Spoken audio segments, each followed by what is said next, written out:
नमस्कार दोस्तों, स्वागत है आपका हमारे channel the will power academy में। तो आज हमारा चौथा लेक्चर है। हमने पिछले लेक्चर में पढ़ लिया था कर्नाटक युद्ध के बारे में। जैसा कि कर्नाटक का 3 युद्ध होता है। प्रथम कर्नाटक युद्ध जो कि 1746 से 1748 तक चलता है। फिर हमने पढ़ा था दूसरा कर्नाटक युद्ध के बारे में जो कि 1749 से 1754 तक चलता है। तीसरा कर्नाटक युद्ध जो कि 1758 से 1763 तक चलता है। तो उसके बाद हमने देखा था कि कर्नाटक युद्ध में कैसे अंग्रेजों की सफलता हुई और फ्रांसीसियों की असफलता हुई। इसके अलावा हमने ये भी जाना था कि अंग्रेजों की सफलता और फ्रांसीसियों की असफलता के कारण क्या थे। ठीक है, तो आज हम लोग पढ़ेंगे बंगाल में अंग्रेजों का अधिग्रहण, यानी कि अंग्रेजों का बंगाल में प्रवेश। तो आज हम इसी टॉपिक पे चर्चा करेंगे। तो हम लोग शुरू करते हैं।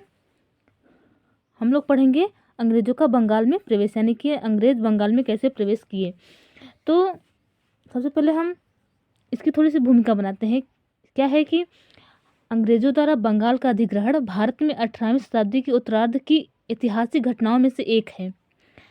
अंग्रेजों ने जो बंगाल का अधिग्रहण किया वह भारत में 18वीं शताब्दी के उत्तरार्ध की ऐतिहासिक घटनाओं में से एक मान्यता है।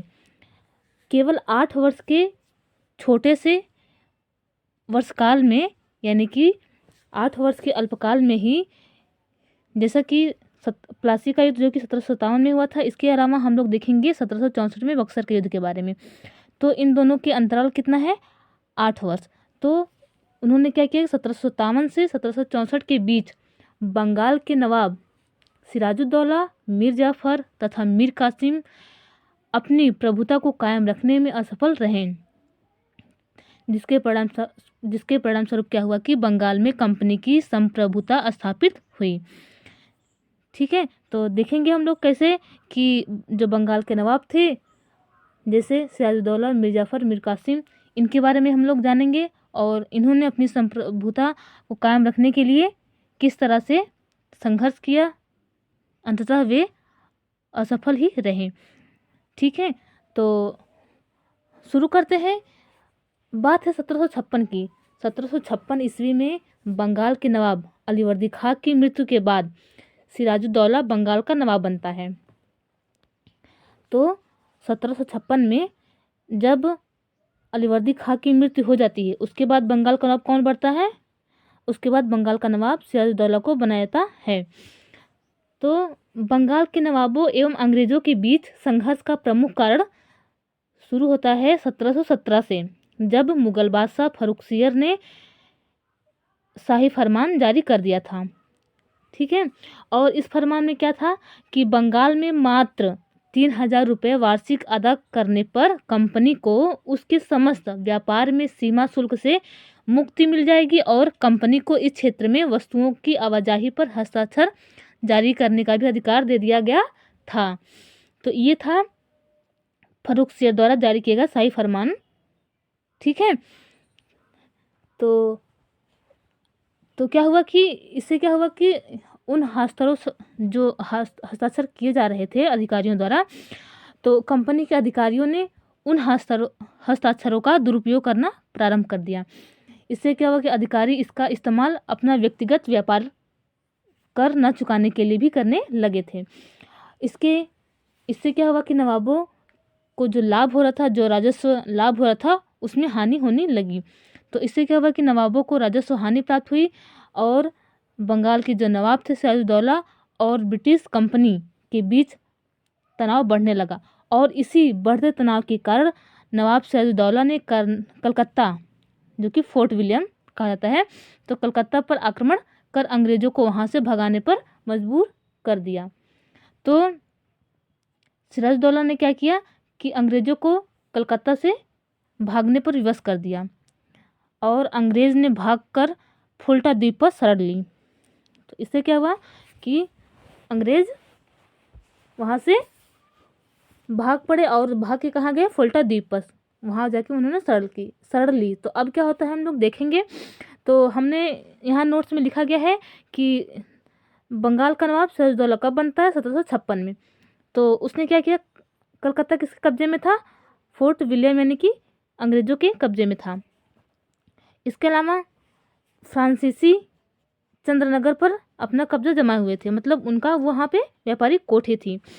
तो क्या होता है कि 1717 में फर्रुखसियर द्वारा सुनहरा फरमान जारी किया जाता है। उस सुनहरे फरमान में यही लिखा जाता है कि 3,000 रुपये वार्षिक अदा करके कंपनी व्यापार में सीमा शुल्क से मुक्ति पा सकती है। ठीक है, तो क्या होता है इससे कि इसके अलावा दस्तक पत्र में ये भी लिखा होता है, यह भी कहा जाता है कि जो कंपनी के अधिकारी हैं उनको उस क्षेत्र में वस्तुओं की आवाजाही पर हस्ताक्षर जारी करने का भी अधिकार दे देते हैं। तो जिससे क्या होता है कि कंपनी के अधिकारी होते हैं उन्होंने हस्ताक्षरों का दुरुपयोग करना प्रारंभ कर देते हैं, जिससे नवाब को राजस्व हानि होती है। तो इसी के चलते नवाब ने फोर्ट विलियम पर आक्रमण कर दिया। अंग्रेजों को जान बचाकर फुल्टा द्वीप पर शरण लेनी पड़ी। तो क्या हुआ कि सिराजुद्दौला ने फोर्ट विलियम पर आक्रमण कर दिया, जिससे अंग्रेजों को जान बचाकर फुल्टा द्वीप में शरण लेनी पड़ी। तो इसके आगे हम लोग एक घटना देखेंगे उस घटना का नाम है ब्लैक होल घटना। तो ब्लैक होल घटना क्या है? कलकत्ता के किले पर आक्रमण के समय ब्लैक होल नामक एक घटना का उल्लेख मिलता है, और यह घटना कब होती है? 20 जून 1756 में। तो यह घटना किसने प्रस्तुत किया था? हालवेल ने। तो इसके अनुसार मतलब हालवेल ने यह बताया था कि नवाब सिराजुद्दौला ने एक छोटी सी काल कोठरी में 146 अंग्रेजों को बंद कर दिया था, जिसमें महज 23 ही जिंदा बच सके थे। तो ब्लैक होल की घटना क्या थी कि सिराजुद्दौला ने एक छोटे से कमरे में अंग्रेजों को कैद कर दिया था। कितने लोग थे उसमें? 146 लोग थे। इसमें मात्र कितने लोग बचे? 23 लोग ही जिंदा बचे। और यह जानकारी हमें किससे प्राप्त होती है? केवल हालवेल से ही हमें जानकारी प्राप्त होती है।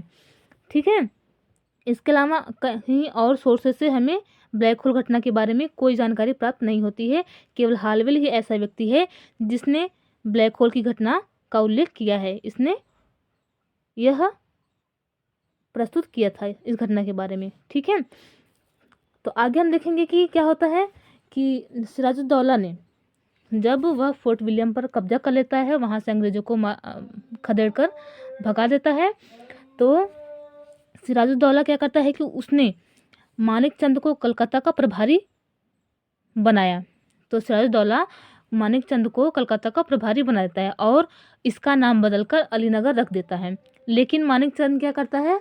वह रिश्वत लेकर किला अंग्रेजों को सौंप देता है। फिर क्या होता है आगे कि क्लाइव द्वारा फ्रांसीसी बस्ती जो चंद्रनगर पर विजय प्राप्त किए थे। चंद्रनगर किसका था? फ्रांसीसी बस्तियों का था। फ्रांसीसी बस्ती थी चंद्रनगर। तो क्लाइव ने क्या किया कि उस पर आक्रमण करके उस पर विजय प्राप्त कर ली। उसके बाद बंगाल में अंग्रेजों की स्थिति और भी मजबूत हो गई। जब क्लाइव ने फ्रांसीसी बस्ती चंद्रनगर पर विजय प्राप्त की, उसके बाद बंगाल में अंग्रेजों की जो स्थिति थी वो और मजबूत हो गई। अंततः क्या होता है कि सिराजुद्दौला को अलीनगर की संधि करने के लिए विवश होना पड़ता है। ठीक है, तो जब अंग्रेजों की स्थिति मजबूत हो जाती है और नवाब की स्थिति कमज़ोर है, तो वह जाहिर सी बात है कि वह विवश रहेंगे संधि करने के लिए। तो क्या होता है कि जब सिराजुद्दौला फोर्ट विलियम पर कब्जा कर लेता है, तो मानिकचंद को उसका प्रभारी बना देता है और स्वयं मुर्शिदाबाद लौटकर चला जाता है। फिर उसके बाद क्या होता है कि फोर्ट विलियम का नाम रखकर अलीनगर रख दिया जाता है। लेकिन मानिकचंद ने क्या किया? धोखा किया। उन्होंने रिश्वत लेकर अंग्रेजों को किला सौंप दिया। इसके बाद क्या होता है कि क्लाइव ने भी फ्रांसीसी बस्ती चंद्रनगर पर विजय प्राप्त कर लेते हैं, जिससे क्या होता है कि उनकी स्थिति और मजबूत हो जाती है, जिसके परिणामस्वरूप क्या होता है? सिराजुद्दौला को अलीनगर की संधि करनी पड़ती है। तो अलीनगर की संधि कब होती है? फरवरी 1757 में। देखो यहाँ पे लिखा भी गया है, 9 फरवरी 1757 में अलीनगर की संधि होती है। इस संधि में कुछ शर्तें रखी गई थी, जिसमें नीचे लिखा गया है कि फोर्ट विलियम की किलेबंदी करेंगी। अब अंग्रेज क्या कर सकेंगे, फोर्ट विलियम की किलेबंदी कर सकेंगे।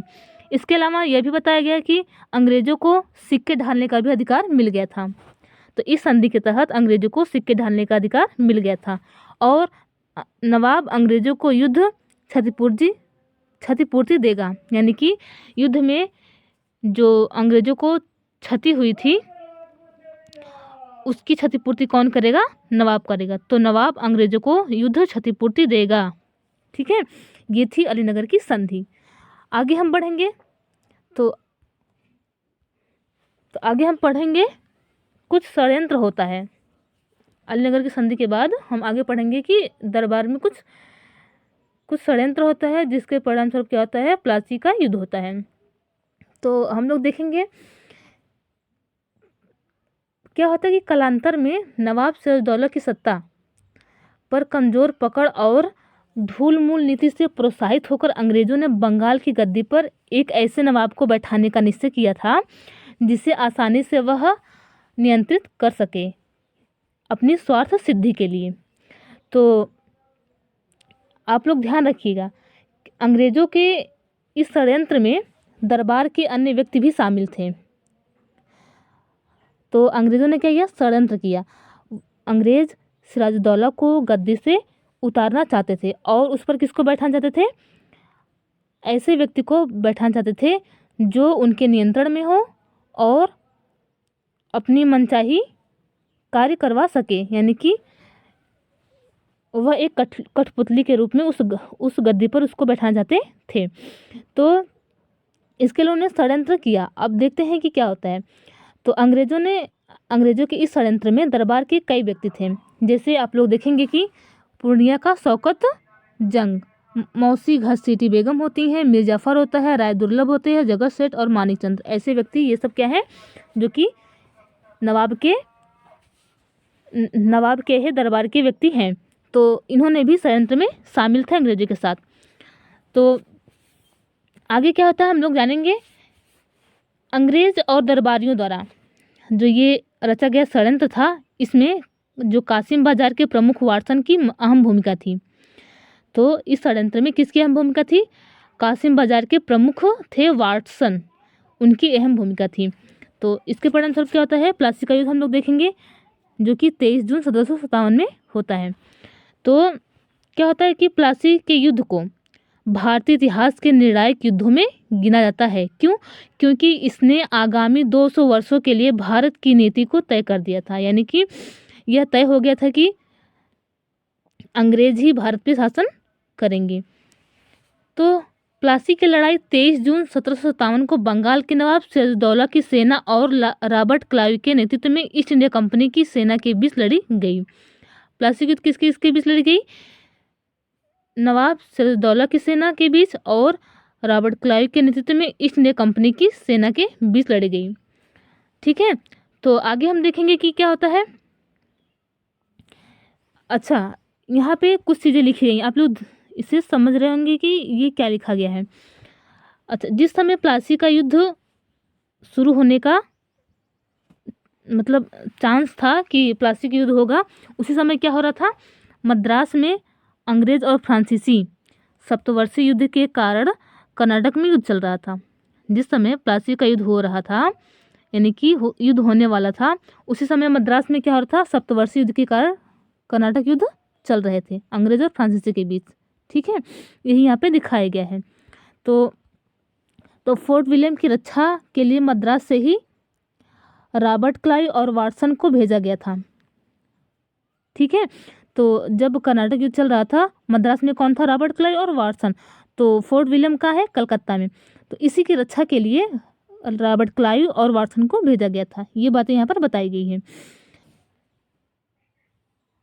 तो प्लासी की भूमिका यहीं से बन रही है, जो उनके मुख्य षड्यंत्रकारी अंग्रेजों के साथ मिल रहे हैं। तो देखते हैं इनकी क्या क्या करतूत कैसे कैसे दिखाई देते हैं। तो क्या होता है कि मिर्जाफर ने सिराजदौला को एक कपटपूर्ण परामर्श दिया, यानी कि मिर्जाफर ने क्या कहा, सिराजदौला से एक परामर्श दिया। तो वह परामर्श कैसा था, एक कपटपूर्ण था। उसने नवाब से युद्ध को एक दिन के लिए स्थगित करने के लिए कहा। ठीक है, तो इससे क्या होता है कि प्लासी के युद्ध से पहले ही नवाब का प्रधान जो सेनापति मिर्जाफर होता है और दीवान राय दुर्लभ वे अंग्रेजों से मिल चुके थे। ये बात तो आपने जानी ही। अतः क्या होता है कि युद्ध से पहले ही यह कह सकते हैं कि आप प्लासी का युद्ध एक खुला युद्ध नहीं था, लेकिन यह एक विश्वासघात था। ठीक है, तो इस युद्ध में जो प्लासी का युद्ध हुआ था, इसमें दोनों सेनाएं आमने सामने आकर युद्ध नहीं की थी। यह एक षड्यंत्रकारी के रूप में, एक भूमिका के रूप में हमारे सामने देखने को मिलता है। उसके बाद क्या होता है कि यह जब युद्ध स्टार्ट होता है तो इनके जो षड्यंत्रकारी होते हैं, राजा के जो दरबार के व्यक्ति होते हैं जिन्होंने षड्यंत्र रचा था अंग्रेजों से मिलकर, जब सेनाएं दोनों आमने सामने आती हैं तो क्या होता है कि आने से पहले ही, युद्ध शुरू होने से पहले ही यह युद्ध समाप्त होता है, क्योंकि दोनों सेनाएं सामने आती ही नहीं, वह बिना युद्ध किए चली जाती हैं। तो क्या होता है कि अगले दिन युद्ध में दोनों विश्वासघातियों की सेनाएं बिना युद्ध किए वापस लौट गई। इस युद्ध में नवाब के विश्वसनीय सहयोगी जो जिनका नाम है मीर मदान और मोहनलाल, ये वीरगति को प्राप्त हो जाते हैं। फिर क्या होता है कि युद्ध के बाद नवाब सिराजुद्दौला भागकर मुर्शिदाबाद चला गया, जहां मिर्जाफर के पुत्र मीरन ने मोहम्मद बेग द्वारा उसकी हत्या करवा दी। तो क्या था कि प्लासी के युद्ध में मुख्य षड्यंत्रकारी मिर्जाफर था। क्यों? क्योंकि युद्ध के उपरांत, युद्ध के बाद इसे ही नवाब बनाया जाना तय किया गया था। युद्ध से पहले ही मुख्य सेनापति मिर्जाफर तथा राय दुर्लभ जैसे लोग अंग्रेज से मिल चुके थे, ये तो हमने जाना। उसके बाद जब युद्ध सुबह प्रारंभ हुआ और कुछ देर में ही समाप्त भी हो गया।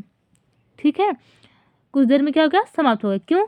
क्योंकि जो सेनाएं थी वह बिना युद्ध लड़े वापस लौट गई थी और मिर्जाफर, अमीरचंद, राय दुर्लभ जैसे लोगों ने विश्वासघात किया नवाब के साथ। लेकिन वहीं कुछ ऐसे उनके सहयोगी भी थे, ठीक है, जैसे मीर मदान और मोहनलाल जैसे व्यक्ति राजभक्त बहादुरी से लड़े और मारे भी गए। तो ये दो व्यक्ति थे जो नवाब से विश्वासघात नहीं किए। इसके बाद क्या होता है, सिराजुद्दौला भागकर मुर्शिदाबाद चला जाता है, लेकिन मिर्जाफर के पुत्र मीरन ने मोहम्मद बेग के द्वारा, यहाँ तो नहीं लिखा गया है, लेकिन उसने मोहम्मद बेग के द्वारा सिराजुद्दौला की हत्या करवा दी। ठीक, फिर क्या होता है कि प्लासी का युद्ध सेना के द्वारा नहीं, तो आप जान सकते हैं कि जो प्लासी का युद्ध हुआ था वह सेना के द्वारा नहीं बल्कि कूटनीति के द्वारा जीता गया था। तो इस चीज़ को भी याद रखेंगे कि प्लासी का युद्ध जो लड़ा गया था वह सेना के द्वारा नहीं लड़ा गया था। आप जानते हैं कि बिना लड़े ही सेना वापस लौट गई थी, बिना युद्ध किए ही सेना वापस लौट गई थी। तो सेना के द्वारा नहीं लड़ा गया था बल्कि कैसे लड़ा गया था, ये कूटनीति के द्वारा जीता गया था। ठीक है, तो ये था हमारा प्लासी का युद्ध। प्लासी का युद्ध कब हुआ था? 1757 में, 23 जून को। इसके अलावा हम थोड़ा सा रॉबर्ट क्लाइव के बारे में जान लेते हैं, क्योंकि रॉबर्ट क्लाइव इम्पॉर्टेंट है, उनका प्लासी के युद्ध में इम्पॉर्टेंट रोल हमें देखने को मिलता है। तो रॉबर्ट क्लाइव के बारे में हमें जानने के लिए हमें जानना ज़रूरी है। थोड़ा सा हम पढ़ लेते हैं, जान लेते हैं कि रॉबर्ट क्लाइव का जो काल है वह 1725 से लेकर 1774 ईस्वी तक है। यह कौन है? यह कौन व्यक्ति है? यह भारत में अंग्रेजी राज का संस्थापक माना जाता है। रॉबर्ट क्लाइव को भारत में अंग्रेजी राज का संस्थापक माना जाता है। कंपनी की सेवा में एक क्लर्क के रूप में शामिल होकर आए थे। रॉबर्ट क्लाइव स्टार्टिंग में यह कंपनी की सेवा में एक क्लर्क के रूप में आए थे, लेकिन जल्द ही वह सैन्य कमांडर बन गया था। इसके बाद यह इतना ही नहीं, 1757 के प्लासी युद्ध में मिर्जाफर के साथ षड्यंत्र करके बिना युद्ध किए, अभी आपने पढ़ा भी था, इसने बिना युद्ध किए सिराजुद्दौला को पराजित किया और मिर्जाफर को कठपुतली के रूप में नवाब बनाया। ठीक है, इसके आगे और हम जानेंगे इसके बारे में कि प्लासी की विजय के बाद प्लासी की विजय ने अंग्रेजी की सत्ता बंगाल में स्थापित कर दी तथा बंगाल के जो संसाधन थे उसका प्रयोग करके अंग्रेज अंग्रेजों ने भारत के शेष भाग पर भी शीघ्र ही यानी कि जल्द ही वह नियंत्रण स्थापित कर लेता है। इसके बाद अपने दूसरे कार्यकाल में, इसका दूसरा कार्यकाल होता है 1765। तो 1725 से 1774 तक इसका कार्यकाल होता है, लेकिन दूसरा कार्यकाल स्टार्ट कब होता है? 1765 में। तो 1765 में क्लाइव ने मुगल सम्राट से संधि कर, यानी कि बक्सर का युद्ध होता है 1764 में, तो 1765 में संधि होती है। उसी दौरान उसने मुगल सम्राट से संधि कर बंगाल, बिहार और उड़ीसा की दीवानी प्राप्त कर लेता है तथा बंगाल, बिहार और उड़ीसा पर द्वैत शासन भी लागू कर देता है। ठीक है, तो इसने अपने दूसरे कार्यकाल में क्या किया था? 1765 में क्लाइव ने यानी कि मुगल सम्राट से संधि किया और संधि करने के बाद बंगाल, बिहार, उड़ीसा की दीवानी प्राप्त की। इसके अलावा उस पर द्वैत शासन भी लागू किया। इतना सब करने के बाद भी क्लाइव ने, ध्यान से सुनिएगा, इतना सब करने के बाद भी क्लाइव को इंग्लैंड में वापस बुला लिया और उस पर आरोप लगाया गया, जिससे दुखी होकर वह अंत में आत्महत्या कर लेता है। तो ये था रॉबर्ट क्लाइव के बारे में, हमने रॉबर्ट क्लाइव के बारे में जाना। ठीक है, आगे हम जानेंगे कि प्लासी युद्ध के परिणाम क्या हुआ और इसके महत्व क्या है। ठीक है, तो प्लासी युद्ध के परिणाम एवं महत्व के बारे में हम लोग जानेंगे। तो क्या होता है कि कंपनी अब एक राजनीतिक शक्ति बनकर उभरी। अब तक कंपनी एक व्यापारिक रूप में हमारे सामने देखने को मिलता था, यानी कि व्यापारिक रूप से वह कंपनी आई थी भारत में, लेकिन धीरे धीरे वह एक राजनीतिक भी हो गई। जब प्लासी का युद्ध हो गया तो कंपनी अब एक क्या हो गई? एक राजनीतिक शक्ति के रूप में उभर कर सामने आई तथा बंगाल के संदर्भ में सर्वोच्च शक्ति भी बन गई, जिसे वहाँ नृप निर्माता की भूमिका अदा की। कंपनी बंगाल में नृप निर्माता की भूमिका अदा की। नृप निर्माता यानी कि किंग मेकर। ठीक है, इतना ही नहीं, प्लासी के युद्ध ने अंग्रेजों की राजनीतिक शक्ति को स्थापित तो किया ही, प्लासी के युद्ध के बाद क्या हुआ? अंग्रेजों की राजनीतिक शक्ति स्थापित हो गई। प्लासी के युद्ध के बाद अंग्रेजों की राजनीतिक शक्ति स्थापित तो हो गई, साथ ही अंग्रेजों की जो सुगम पहुंच थी बंगाल के संपन्न खजाने तक भी पहुंच गई। ठीक है, तो अंग्रेजों की जो सुगम पहुंच यानी कि जो सरल सुगम पहुंच थी, वह बंगाल का जो संपन्न खजाना था वहां तक भी उनकी पहुंच हो गई। ठीक है, इस आर्थिक सहूलियत से जब प्लासी का युद्ध हुआ तो उन्हें आर्थिक सहायता मिलेगी ही, तो उनकी आर्थिक सहूलियत से ही अंग्रेजों की जो वित्तीय स्थिति थी वह सुदृढ़ हो गई, जिससे उनकी सैन्य शक्ति को और भी मजबूती प्रदान की और अंग्रेज इसी खजाने से यानी कि संसाधन के सहारे से पूरे भारत पर नियंत्रण करने में सफल रहे। इतना नहीं, युद्ध के पश्चात नवाब बने मिर्जाफर ने कंपनी को 24 परगना की जमींदारी प्रदान की। तो जब अंग्रेजों ने प्लासी के युद्ध के बाद मिर्जाफर को गद्दी पर बैठाया यानी कि नवाब बनाया, तो मिर्जाफर ने क्या किया? कंपनी को 25 परगने की जमींदारी दी। इतना ही नहीं, साथ ही उसने बंगाल, बिहार, उड़ीसा में मुक्त व्यापार करने की अनुमति भी दी। ठीक है, तो हमने देखा परिणाम और महत्व, यानी कि कंपनी अब एक क्या हो गया? राजनीतिक शक्ति के रूप में उभरी। इसके बाद महत्व क्या था कि युद्धोपरांत अंग्रेजों को ढेर सारा धन मिला। ठीक है, प्लासी युद्ध के बाद अंग्रेजों को ढेर सारा धन मिला, जिसका प्रयोग उन्होंने कहाँ किया? भारत विजय अभियान में किया। तो जब उन्हें धन प्राप्त हुआ तो उन्होंने अपनी सैनिक शक्ति मजबूत की, जिससे वह भारत विजय प्राप्त करने में सफल रहे। ठीक है, तो मिर्जाफर को नवाब बनाया गया, जो कि 1757 से 1760 तक नवाब रहता है। जल्द ही कंपनी ने क्या किया? जल्द ही कंपनी की मांग से मिर्जाफर तंग आ गया। तो कंपनी की मांग दिनों दिन बढ़ती जा रही थी, जिससे क्या हुआ? मिर्जाफर उससे तंग आ गया। और क्या करते हैं कि अंग्रेज़ क्या होते हैं कि जब मिर्जाफर उसकी मांगों को पूरा नहीं कर पाते हैं तो अंग्रेज़ अपना फैसला बदल लेते हैं। तो वे उसके बाद मिर्जाफर को हटाकर मीर कासिम को गद्दी पर बैठाने के लिए फैसला करते हैं। ठीक है, तो जब मिर्जाफर कंपनी को उनकी मांग के अनुसार पूर्ति नहीं कर पा रहा था, तो उन्होंने मीर कासिम को गद्दी पर बैठाने के लिए तय किया। तो आगे हम पढ़ेंगे मीर कासिम के बारे में और मीर जाफ़र के बारे में, इन सब के बारे में पढ़ेंगे। उसके बाद हम देखेंगे कि कैसे कैसे बक्सर का युद्ध होता है। बक्सर के युद्ध के बारे में हम लोग पढ़ेंगे अगले लेक्चर में। तो आज के लिए बस इतना ही। तो पढ़ेंगे कल हम मीर कासिम के बारे में, मीर जाफ़र के बारे में, इसके अलावा हम बक्सर के युद्ध के बारे में। ठीक है, तो आगे की कहानी आगे जारी रहेगी कि कैसे कैसे अंग्रेज़ों ने मीर जाफ़र को हटाकर मीर कासिम को गद्दी पर बैठाया, फिर मीर कासिम को हटाकर मीर जाफ़र को बैठाया, फिर कैसे लास्ट में बक्सर का युद्ध होता है। इन सब के बारे में हम लोग पढ़ेंगे अगले लेक्चर में। तो आज के लिए हम अपना लेक्चर यहीं पे समाप्त करते हैं। तो मुझे उम्मीद है कि आपको यह लेक्चर समझ में आया होगा। ठीक है, तो पूरा वीडियो देखने के लिए आप सभी को धन्यवाद। मुझे उम्मीद है कि आप लोग का सपोर्ट मिलता रहेगा। अगर आपको वीडियो पसंद आई हो तो वीडियो को सब्सक्राइब, लाइक और शेयर करें। मिलते हैं आपसे जल्द ही।